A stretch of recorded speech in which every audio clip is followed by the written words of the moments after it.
3.5 साल हमने मुकाबला किया, आज हमने उनका तख्ता उलट दिया है और उनको बताना चाहते हैं कि किसी पे इल्जाम मत लगाओ, हमने आपका तख्ता उल्टा है और पार्लियामेंट के रास्ते से उल्टा है। टीवी पे आते हैं, प्रेस कॉन्फ्रेंसें करते हैं, हमारा तो उनसे कोई ताल्लुक नहीं था। वो बिलों में घुसे हुए हैं, दरगों में घुसे हुए हैं और तलाश के बावजूद अभी रियासत को भी नहीं मिल रहे कि वो किधर पड़े। यहूदी एजेंट को पाकिस्तान पर मुसल्लत किया गया। जब हम कल से दोबारा अमलन मंसूबों का आगाज कर रहे हैं तो आपके जिले का एक मफरूर न जाने किस बिल में छुपा बैठा है, एक मर्तबा फिर गुमराह करने की कोशिश कर रहा है कि ये मेरे मंसूबे थे और मेरे दौर में इसके अवार्ड हो चुके थे। तुम डेरा इस्माइल खान की कौम को अनपढ़ समझते हो।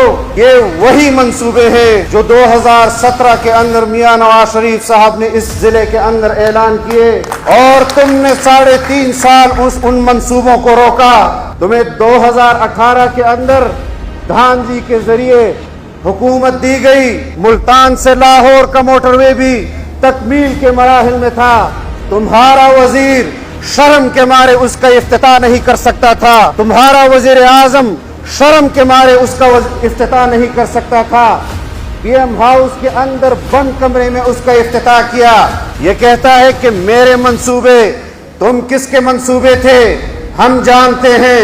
तुम्हारे मंसूबा साज भी इस पाकिस्तान से भाग चुके हैं और तुम्हें भी हम ढूंढ रहे हैं। किस गार में छुपे बैठे हो, इस कौम का सामना तुम्हें करना पड़ेगा। हम अपने मुखालिफिन को यह पैगाम देना चाहते हैं कि हमारी क़यादत ने हमें असर कबूल करना नहीं सिखाया, हमें असरअंदाज होना सिखाया है। इन प्रोपेगंडों का जो जमीयत के खिलाफ फिरंगी के जमाने से चले आ रहे हैं, आज के ये नौसरबाज जोकर जो यहाँ पर इदारों के बल पर अपनी सियासत और हुक्मरानी के ख्वाब देखते रहे, हमने उनके इस ख्वाब को हमेशा के लिए दफन कर दिया है।